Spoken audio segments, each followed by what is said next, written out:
আমাদের আশপাশের ইমামদের বেতন খুবই অল্প।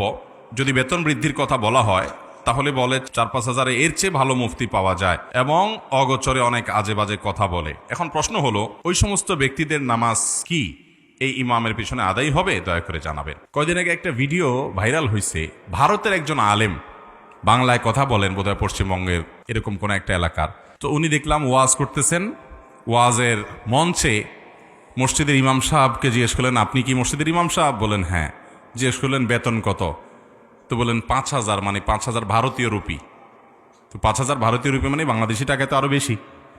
তো সাথে সাথে বক্তা বললেন নামাজ হবে না কারোর।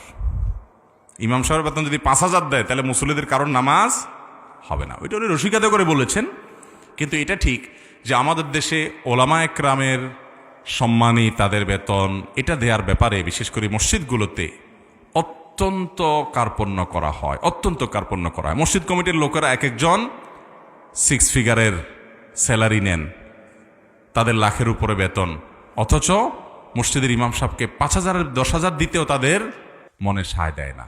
ঠিক না? ঠিক। আমি এক জায়গায় এরকম এক মসজিদ কমিটির লোককে বললাম, ভাই এত কম বেতন দেন কিভাবে চলে লোক? তো আমাকে বললেন যে হুজুর আদার্স ইনকাম আছে, সমস্যা নেই, অসুবিধা নেই, আদার্স ইনকাম আছে। আদার্স ইনকাম কি? কোন একটু দোয়া দরুদ আছে, খতম আছে, কবর জিয়ারত আছে।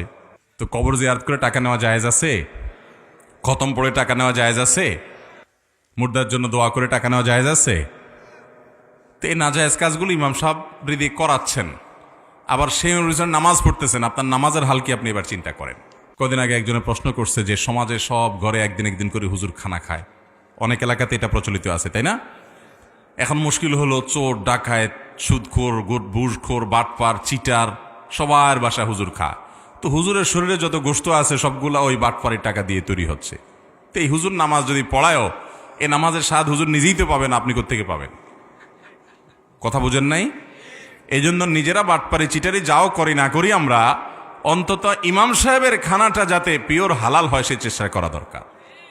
আর ইমাম সাহেবেরও মেরুদণ্ড থাকা দরকার যে আমি এই টিফিন বক্সে বাসা খানা খাবো না, প্রয়োজনে অল্প খাবো, কম খাবো, হালাল কোনো বাসা থেকে আসলে সেটা খাবো, গরিবের বাসারটা খাবো, ধনীর বাসার বক্স ভর্তি খানা আমার দরকার নাই। ইমাম সাহেবদেরও সেরকম মেরুদণ্ড থাকতে হবে। ওলামা একরামের বেতন সম্মানজনকভাবে দিবেন, সম্মানজনকভাবে দিবেন। আপনি এর চাইতে কমে পান সেজন্য আপনি ওনাকে কম দিবেন, এটা কখনো গ্রহণযোগ্য যুক্তি হতে পারে না। এটা হলো আমাদের সমাজে একটা বাজে দৃষ্টান্ত হয়ে গেছে, তার প্রমাণ। আমি একটা মাদ্রাসার, অনেকগুলো মাদ্রাসার একজন প্রধান মালিক বলা যেতে পারে, তাকে একবার ধরলাম যে ভাই আপনি এক একটা বাচ্চা থেকে 6-7 হাজার টাকা করে নেন, অথচ আপনার টিচারদের বেতন 9-10 হাজার 11 হাজার টাকা, সকাল থেকে রাত পর্যন্ত হেফজখানা বাচ্চাদেরকে নিয়ে বসে থাকে। আপনি আমাকে বলেন তো কিভাবে এটা যুক্তিযুক্ত হয়? একজন টিচার যদি 20টা বাচ্চাও পড়ায় তাহলে আপনি 6-7 হাজার করে নিচ্ছেন, কত টাকা উঠতেছে? কিন্তু ওই যে একজন উস্তাজ বসে আছে সারাদিন বাচ্চাটাকে নিয়ে, তাকে দিচ্ছেন 10-11 হাজার টাকা। কিভাবে যৌক্তিক হয়? তো আমাকে ভদ্রলোক একই উত্তর দিলেন, বললেন ভাই আমি তো এর কমেও পাই, 8-9 হাজার টাকায়ও আমি পাই। ওলামা একরামের প্রতি এই ধরনের ছোট মন মানসিকতা যাদের, এই লোকগুলো মসজিদ কমিটিতে আসা উচিত না। টাকাটা কি আপনার বাপের পকেটের টাকা দিবেন? এমনকি আপনি নিজে মসজিদে দান করছেন, সেই টাকাও যদি দেন তবু এটা আপনার টাকা না, কারণ আপনি তো আল্লাহকে দিয়ে দিয়েছেন, এটা এখন আল্লাহর হয়ে গেছে, আপনি শুধুমাত্র আল্লাহ ঘরের তত্ত্বাবধায়ক। এই জন্য ইমাম সাহেবদেরকে সম্মানজনকভাবে হাদিয়া দিবেন। অনেক জায়গায় মাহফিল হয়, মসজিদের মাহফিল, মাদ্রাসার মাহফিল, উস্তাদদের 5 মাস বেতন বাকি, অথবা ইমাম সাহেবের বেতন 5,000-6 হাজার, তাও হয়তো বাকি, কিন্তু বক্তা ভাড়া করে নিয়ে আসে 1 লাখ টাকা, 70,000 80,000 টাকা। এর চাইতে বড় অবিচার, এর চাইতে বড় হাস্যকর জিনিস আর কি হতে পারে? আল্লাহ তাআলা আমাদের বিবেকগুলোকে যেন খুলে যায় সেই তৌফিক দান করুন। আমাদেরকে ইনসাফ করার মানসিকতা রাখতে হবে। ইমাম সাহেবের যদি চাকর মনে করেন তাহলে আপনার নামাজ হবে কিনা এটা নিয়ে প্রশ্ন তোলা যায়, কারণ চাকরের পিছনে তো নামাজ হবে না, নামাজ হবে ইমামের পিছনে।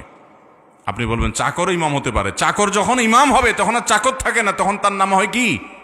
ইমাম। ইমাম মানে কি? নেতা। তো আপনার নেতা, তার চলতে অসুবিধা হবে, সেই দিকে আপনার মাথা ব্যথা নাই। এটা কোনো আদর্শ মসজিদ কমিটি হতে পারে? অতএব ওলামা একরাম তাদেরকে হালাল উপার্জনে যেন তারা স্বয়ংসম্পূর্ণ হতে পারে, তারা যেন পরিপূর্ণ নির্ভরশীল হতে পারে, তারা যেন এই অবৈধ টাকার দিকে মুখ দিতে না হয়, সেজন্য তাদেরকে যথেষ্ট সম্মানজনক সম্মানে দিতে হবে। এই সমাজে তারা যেন মাথা উঁচু করে সম্মানজনকভাবে বেঁচে থাকতে পারে। আল্লাহ তাআলা আমাদের মসজিদ কমিটিকে হেদায়েত দান করুন। সবাই দায়িত্বশীল হবেন। আমাদের আসুন্নাহ ফাউন্ডেশন একটা চ্যারিটি প্রতিষ্ঠান, সবাই এখানে আলহামদুলিল্লাহ আল্লাহর জন্য কাজ করার মানসিকতা রাখেন। আমরা যে মাদ্রাসায় করেছি মাদ্রাসাতুস সুন্নাহ, আমাদের মাদ্রাসা পুরাটাই আল্লাহর জন্য। এখানকার এক পয়সার কোনো প্রফিট আসার সুযোগও নেই, আর সেটা নেওয়ারও কোনো সুযোগ নেই, কারণ এটা পুরোটাই আসুন্নাহ ফাউন্ডেশনের প্রতিষ্ঠানের মালিকানাধীন। আর প্রতিষ্ঠান একেবারে রেজিস্টার্ড জয়েন্ট স্টকে আমাদের একেবারে মেমোরান্ডামেই আছে যে এটা অলাভজনক প্রতিষ্ঠান, লাভ করবে না। যদি কোনো টাকা উদ্বৃত্ত হয় সেটা আরেকটা ভালো প্রজেক্টে ব্যয় হয়ে যাবে। তারপরও আমরা আমাদের শিক্ষকদের বেতন আলহামদুলিল্লাহ এই সমাজের অন্য 10টা 20টা 50টা 100টা সাধারণ যে কোনো মাদ্রাসার চাইতে অনেক বেশি দেওয়ার চেষ্টা করি আমরা আলহামদুলিল্লাহ। আল্লাহ তাআলা আমাদের সকল মসজিদ মাদ্রাসার দায়িত্বশীলদের কলিজাগুলোকে বড় করার তৌফিক দান করুক। অনেক মাদ্রাসার মোহতামিম প্রিন্সিপালরা আছেন, বিল্ডিং হাঁকাইতে হাঁকাইতে উনি হাঁপায়ে যাচ্ছেন, কিন্তু শিক্ষকদের বেতন বাড়াইতে রাজি না। আছে না নাই বলেন? তো এগুলো কখনো ভালো মন মানসিকতা না। আল্লাহ তাআলা আমাদের সবাইকে হেদায়েত দান করুন।